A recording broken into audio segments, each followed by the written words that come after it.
All right, what's up, guys? It Hey, is Thursday, October 27th, with another edition of Thursday Thoughts right here on every place on social media that you can find us.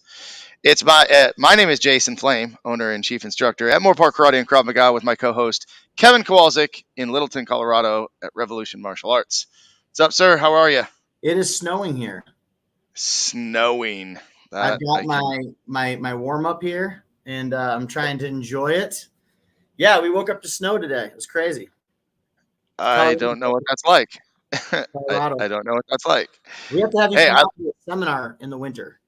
in the snow. We'll go Yeah, do best of the best style, you know, hitting trees in the snow. Remember that? yeah, hardcore, hardcore. Right on. Hey, I love that jacket, by the way. Hey, Jacket's thank looking pretty you, cool. That's thank you. nice.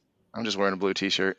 Anyway, we got a couple people watching so far. So, guys, every Thursday we were doing themes for a little while, and be honest, we kind of ran out of themes, and then we found out that when we just went live and started talking a little bit, and people had questions, that it went a little bit smoother and easier, and you guys got a little bit more out of it. So, if you are watching, number one, please comment, and if you are watching and comment with a question. Comment with a topic that you want to hear us talk about. So until we see a comment come up, we'll just sit here and stare at the screen. No, I'm kidding. We just had a couple tournaments here in our school. We had one at our school. We had one over at my brother's school. Inter-school tournaments, and then we got one coming up this Saturday at Mr. Cox's school in Chatsworth. That was pretty cool. Kids are loving the competition again, and we have another one coming up in January. But I know you just did a really big tournament. You were at the Diamond Nationals, and Kai competed for his very first time. Jet killed it, Oh, and yeah, I didn't really see a lot of posts on how did you compete? I did. How'd you do? I competed in two divisions. I took first place in both. Nice. What Yes, sir. divisions did you I compete in? don't I don't post about me too much though. I try to keep it about the kids. I did extreme forms and creative forms, so it was kind of fun, or musical forms and creative forms. So it Gotcha. was fun. I mean, I've had a lot of crazy stuff going on in life, so I haven't trained as much on my traditional like I normally do, or weapons like I normally do. I just kind of went and did it for a fun one. Jet got to Hmm. compete in his first tournament as a black belt, which was awesome. And talk about mindset, man. You guys, there's so much that's in your head, that holds you back from things. And he had four divisions, and he was competing against a really good kid. I mean, there's a lot of really good kids in his division, but there's one that's like unbeatable, right? And the first couple divisions, it took him a while to kind of break through that barrier and get his confidence up, because he thought he was competing against this other person. When in reality, I told him, dude, you're competing against yourself. You got to go out there and you got to perform your best. You got to focus on you. Don't worry about anybody else. And once he finally broke through that barrier, it was cool to see him take first place in his Mm. first black belt tournament. So really cool to watch. But really, truly, man, like, you're your own competition. People don't realize that. I think especially with like social media and things like that, we compare ourselves a lot to people. We're always uh, worried about how people are going to perceive us and things like that. Man, you are Hmm. your own competition. Having the self-confidence and self-love to put yourself out there, to go for it, um, and believe in yourself, I think it's huge. And I think martial Yeah. arts competition tournaments bring that out in students. So that was really cool to see. Yeah. And with that said, I love that because we are our biggest competition is really in our head, and like you said, with ourself. And at the same time, when you're watching some of the competitors that are out there, the guys and girls that are working extremely hard, sometimes it's a reminder to you too when you take a look and you go, man, I need to work a little bit harder because I could I could do better because if he could do it, I could do it, or if she could do it, I could do it. You see someone do a new trick and it inspires you to be a little bit more creative. So you get the best of both worlds in competition. Yes, the competition within yourself, but there is that competition with the other people in the division because you do have to beat them by score, and it helps raise your level. If I compete with low level competitors, I'm going to kind of maintain that bottom level of intensity and focus and so on. But if I'm training and working out and competing with the best in the world, no matter what, whether win, lose, or whatever, I am still elevating my own skills just by just by putting myself out there to compete. Yeah, absolutely. Absolutely. I mean, I've won 10 world titles in martial arts, and I've always performed my best going against the best. So, this tournament, shout out to Joey Castro. You got Sam Diaz. I got, Edgar Cordova. Like, there's a lot of really good guys out there. And when you compete Hmm. against some of the best in the world, it really does elevate your game and make you work harder, perform harder, right? And the same is Hmm. true in anything in life. Put yourself in uncomfortable situations. Surround yourself around people that are going to challenge you, that are going to push you to be your best. But we Hmm. all too often get comfortable and complacent. So I tell some of my students, man, if you train in martial arts and you never really go into a competition, it's like learning to hit a ball and learning to throw and catch and run, but never actually playing in a baseball game. Like, you got to at least compete at once Hmm. or twice, just to challenge yourself, just to test yourself. Right. You Right. know? And you talked about becoming complacent and just kind of sitting back on whatever your skill level is. In life, if you're the smartest person in the room, you need to find a new room. If you're the richest person at the table, you need to find a new table. Yeah. If you're the best in your school, you need to find ways to continue to challenge yourself. Because if we're always the top dog, we get comfortable being that top dog, and I'm good, I'm good, I'm good. But you got the people that are coming up under you. I always tell black belts, I say, you better watch out for these red belts, because these red belts are coming up right behind you, and they're really hungry and they're training Mhm. hard and they want that black belt so bad. You got to remember what it's like. It reminds me of the scene in like what, Rocky 3 or something. You look at the eye of the tiger, right? You Oh, look at their eyes. They're hungry. They want it. You got to get back to that. You got to get back to where you're training hard, because when you get to the top and you get to reach your goals and you're the best of the best and you just stay there, everybody else is leveling up, you're maintaining. Eventually they're going to pass you right by.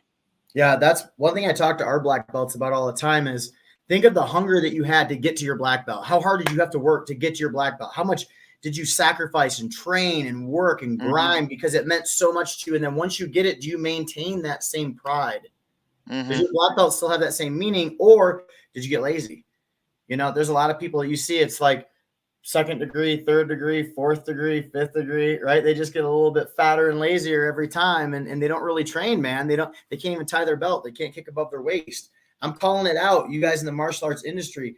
There's a lot of you guys that need to start training again, right? You're wearing a black belt, but man, maybe you know what? Maybe you're not really a black belt anymore. Maybe you did something to earn your black belt. Maybe you were good back in the day, but man, do you really train still? Do you still Hmm. really grind? Do you hustle? Do you have that like mentality of that no quit effort and energy? Are you being an example of a martial artist to your students? Because if you're not, you make all of us look bad. So Well, I just posted on my Master Motivation podcast. that's I good. posted some motivational memes, and one that stuck out to me is, it says, "Don't get lazy now. Remember the days you were desperate to be where you are now." Love it. Right. And so that's exactly what you were just saying there. And we got a couple more people jumping on here. You Get guys us are some watching, questions in. but Yeah. ask us questions, talk with us. Unless you like just hearing us talk to each other, but ask us questions. Anything martial arts related, anything, whether you're a student or you're a parent watching, and you have a child in the program that might be going through a rough time, or what we can do to help challenge them. Any comments are welcome. Something else that recently happened for us is we had a family that moved away. They left last night. Last night was kind of their going away. We face this a lot in our schools, and I posted how students become friends and friends become family, and that's kind of what our school is, and what we pride ourselves is that community that we build. um, what's it like for you when a family moves away, and you got to say goodbye? What's that like for you? Yeah, I mean, it's heartbreaking, especially when they've been with you for years. If it's like a black belt family, if it's somebody that's they've been with you for, you know, 4, 5, 10, sometimes 15 years, Hmm. it's hard, man. It's hard because you look at those kids like they're your own kids because you watch them grow. You see them when Right. they're little. You see that kid come through the door that has no confidence and he's kind of hiding behind mom's leg the first class and real Hmm. timid to get on the floor and you watch them grow and bloom into this like strong, confident leader, and their grades are going up and they're more assertive in class and they're getting great grades in school. They become a leader now and they're stepping up to bullies that are bullying other kids. Like you see this huge life change in this shift in this person. And then they Hmm. leave one day and it's like, man, like we're going to miss that person, We're going to miss seeing them Yeah. around and seeing the transformation. And, And what's cool is when they've been around for a long time and they are part of your martial arts family, there's relationships there, right? Like they have other friends and family and people within the school. So it's like there's always that sense of loss, you know, Hmm. which is kind of Yeah, hard. we had big family. Andrew Collins, Eli Jackson, Oh Jeremiah, yeah, Micah, guys. Lydia.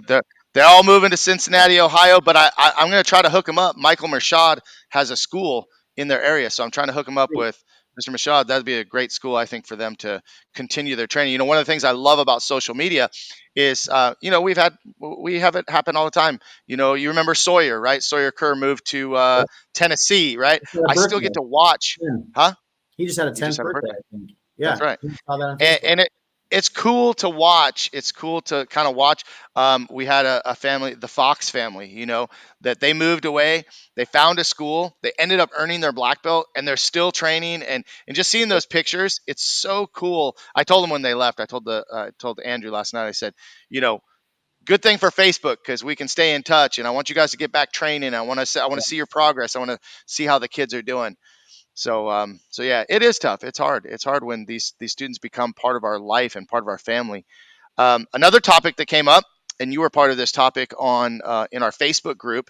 I posted something about quitting and using the word quitter, and that caught some attention. That caught some I don't want to say backlash, but Yeah. there were a couple of people that were triggered. And for me, um, right away when I enjoy the conversation, but I also reached out and contacted a couple of the parents and talked with them personally. It was a great opportunity, for because we utilize our Facebook group to communicate with our families and our parents. It was an awesome opportunity to connect with them just on a more in-depth level to find out kind of what they're thinking and what's going on. But the gist of the thing is we were talking about what it means to be a quitter and not letting your child become a quitter.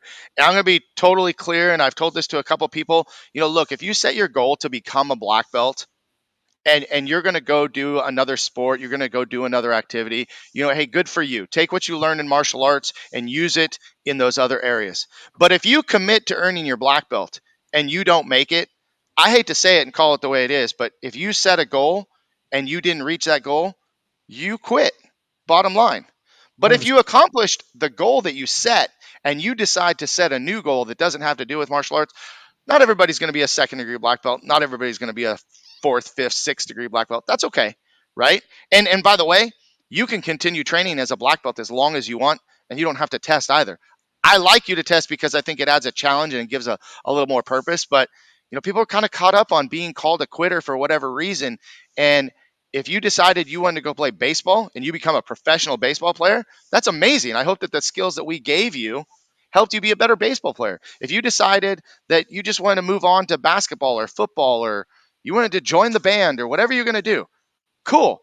Follow through with your commitments. And parents, my advice to you is the kids will push through if you support them, but if you give them the out, it's the easy thing to do. Everybody will take the easy way out. If I said, nah, you don't have to go work out today. Nah, don't worry about your diet today. Nah, don't read today. Of course, I'm not going to do it, but it's our job as instructors to hold you accountable and to help push them through those hard times. And parents, we do it all the time. Parents say, I don't want my child to do something that they don't want to do, or I don't want to make them do something they want. Yes, you do. You do it That's life. every day, That's life. That's life. right? They Every don't want, day. listen, they don't want to go to school. No, They don't want to get up and brush their teeth. They don't want to make their bed. They don't want to fold laundry. They don't want to do chores around the house. right. Like, it's called life, y'all. And guess what? That's part of martial arts training. Is there's times where there's ups and downs, right? Like I tell our people all the time, if your kid does this where they have highs and lows, that, guess what? Congratulations, you have a normal child. There's times in life where they're going to be motivated to train. There's times in life where they're going to want to get in there and rock, and there's times where they're not going to want to, where it's going to be hard, it's going to be challenging, or Mm, whatever it may be. I'm a firm believer that, and this might offend people, but I really don't care. As you know me, I'm very, very blunt with my words. Kids don't quit, parents do. It's so true. Kids don't quit, parents do. Parents get lazy. Parents get lazy. Parents, they don't want to take the kids. They're tired. They had a long day at work. Or, hey, holidays are coming up. How can we save some money? Let's, see if we can take a break for a few months. I love that one. That's the excuse everybody uses. We're going to take a break, right? You're going to take a break when you're coming back. That's right. That's Yeah. always my question. When are you coming back? Yeah. Because it's the soft, easy way of getting out, right? It's the way of not admitting I'm a quitter. It's lying to myself. Oh, I'm going to take a break. No, you're quitting, right? And let's be honest. If you set a goal, like you said, to become a black belt, and you do anything short of that, you didn't reach your goal. That's just the truth, right? It's a loss. So if you get to a brown belt level and you decide to go play baseball, great, good on you. I hope you do great in baseball. That's amazing. But you did rack up a loss in martial arts because you didn't finish. You didn't set your goal and finish, right? I would rather you finish and then go do whatever it is you want to do. So at least you don't have to live the rest of your life thinking, oh, I quit. And for some people, they don't understand that. And then what happens is I see that same student 5 years, 10 years later, bagging groceries at the grocery store or wherever I'm out at. I see that. I run into that kid. And you know what I always hear? Oh, Mr. K, I wish I wouldn't have quit. Yep. I wish my parents would have kept me in martial arts. Nobody ever gets their black belt and says, I wish I didn't do that. Right. Right. And for 100%. parents that sit and say, well, I don't want to make my kid, like you said, I don't want to force my kid to do anything they don't want to do. That's called being a parent. It's not forcing them. It's motivating them. It's learning to motivate them to do the things that are good for them. Well, I don't want to force my kid to brush their teeth. Find a way to motivate them, because if they don't, those teeth are going to rot and fall out. Like, it's just part of life. You have to motivate your children to do the things that are right and good and necessary. And it's not about them making the choice when they're kids, because they don't know what they want. They don't know what's good for them. And if you give them the choice and they become the parent, that's a scary world. So yeah. For me, I think that the most successful kids in school, the most successful kids in life, the most successful kids at whatever it is they're doing, they've learned this at some point at a young age. It was instilled in them by coaches, parents, whatever it is, to follow through your goals, to set a goal, to follow through with your goal.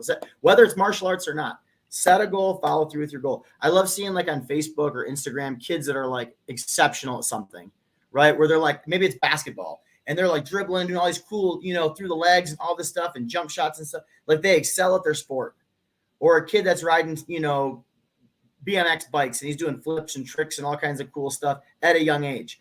I don't care what it is they do, but you got to learn to commit to something and be good at something. And there's going to be challenges. There's going to be times where it's hard. There's going to be times where you're going to want to quit and give up. But the discipline to push through, to persevere, is the skill that helps you in life.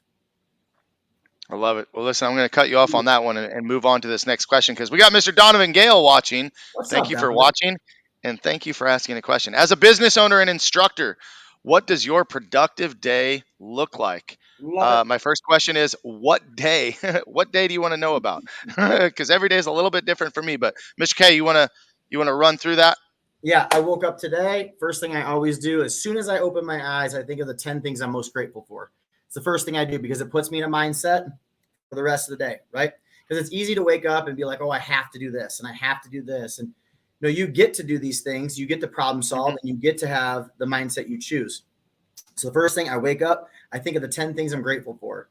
I thank God that I'm alive, that I'm breathing, that I'm happy, I'm healthy, my kids are healthy. I get up, I start my day. I always work out first thing if I can. So I went to the gym, I got a workout in, had a little private and trained.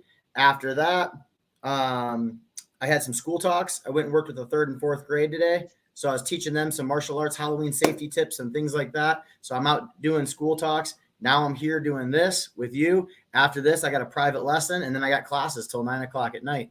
So as a business owner and instructor, what does your productive day look like? I like to wake up in the morning, have my whole routine, right? Know what I have to accomplish for that day and tackle the day. But I think it's good to put yourself first. Make sure you're working out, you're training, you're staying healthy, you're setting your goals, and you're being successful throughout the day. It's easy to go through the day and accomplish nothing.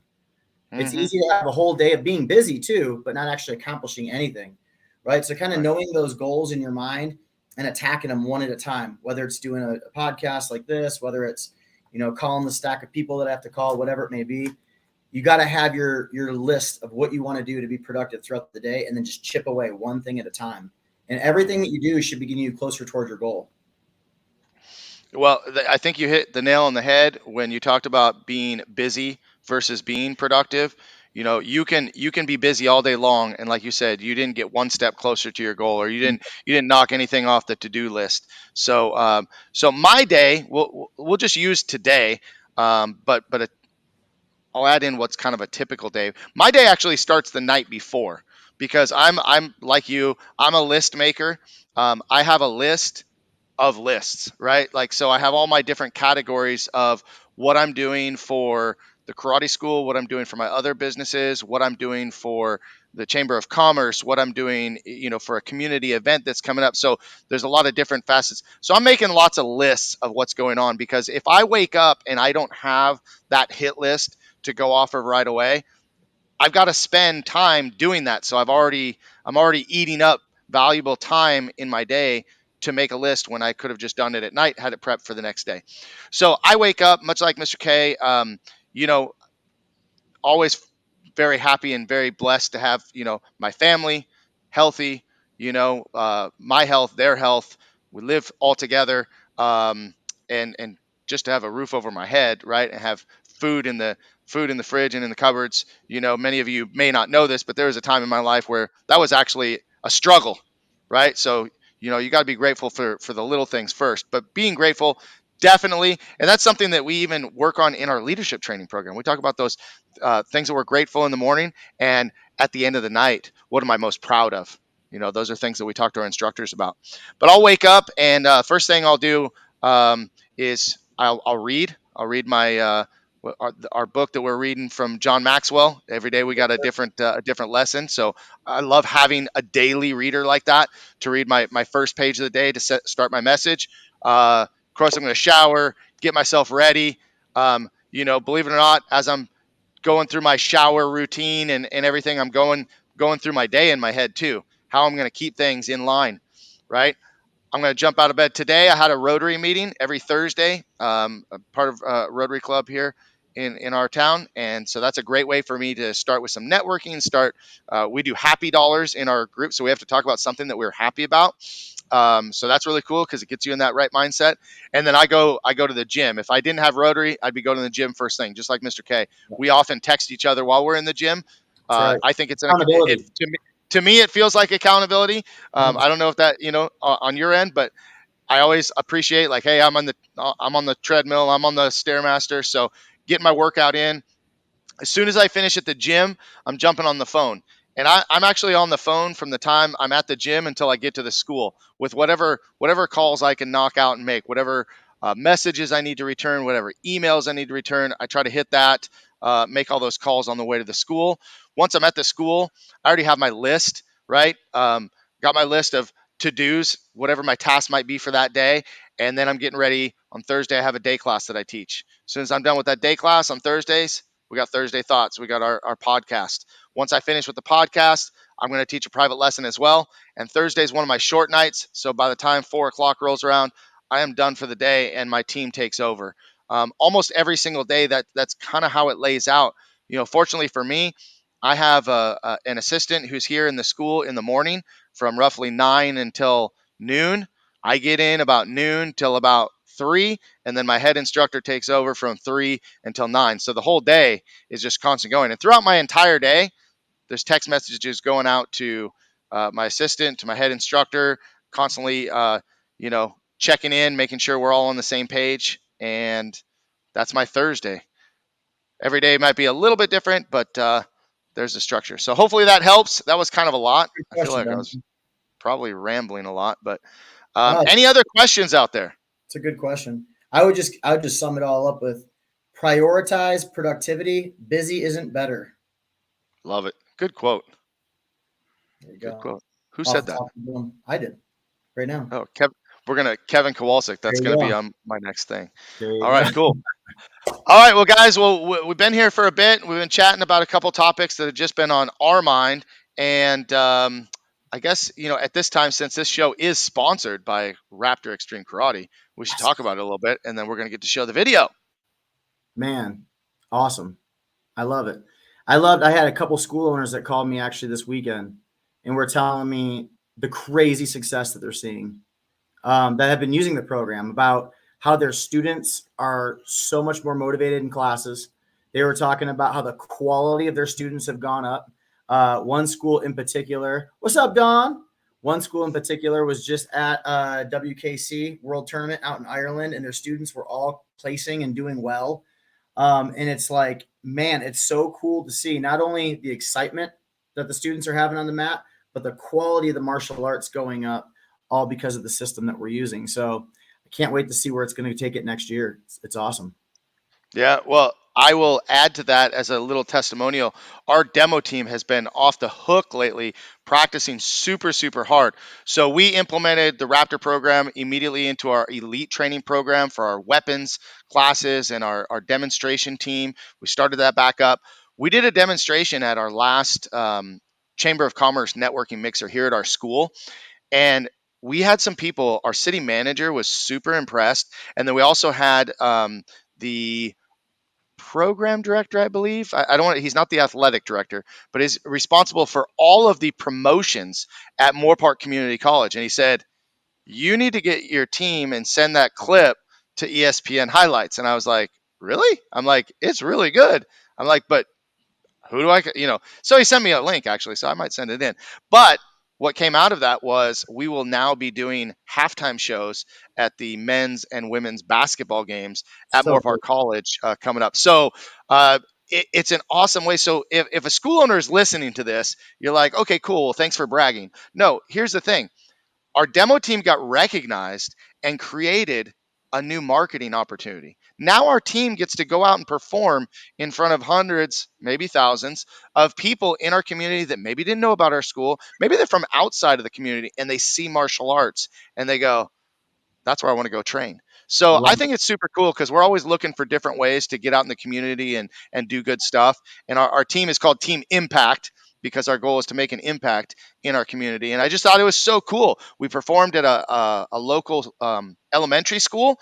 We did their fundraising event, and that was a lot of fun. It was a movie night, a family movie night, Mountain Meadows. That was super cool. It was really cool actually because Mason and Maddie went to that school, so now we got to take our team back and go perform. come full So circle. yeah. So anyway, Yeah, so kind of that's what it's twofold. done for us. It's kind of twofold. Like on one side, it's more exposure for the business and it helps the business grow. But the other thing is too is for those kids that are on that demo team that get to perform. How cool is it for them to be able to build the confidence to stand up in front of a group of people and do their Mm, thing? Like that's amazing. Like performing in public or speaking in public, they say is like the number one biggest fear that people have. Right, number two is death. Right? That's crazy, right? So more people are afraid to speak or perform in public than they are of death, right? hmm So think of the confidence that's instilling in these kids that are demoing and performing in these groups. Like it's amazing, man. It's life Well, changing. as instructors and as school owners, we sometimes forget. It's easy to forget how big of a deal it is that they get up and perform like that. Because to us, we've been doing it 20, 30 years, and Yeah, you know what I mean? And it's like, yeah, just get out there and go. But we forget sometimes that anxiety and that stress of like, oh my gosh, I got to be on. But I will say that, like you said, the confidence that has changed, and we've got a real small team. I think we got about 10 right now, um, and these were kids that were, they just had a drive. They just had a drive to come and learn and have fun, and now they've become really close together. Just like any other team would become because they're practicing together, they're training together. Now they're going to compete yeah. together. So it's definitely a huge benefit for our school in that way, as far as retention goes too. Because I know a lot of people continue training because of the people they train with more than anything else. The relationships that they have with each other is what keeps them going. Nothing more fun than doing it with your friends, right?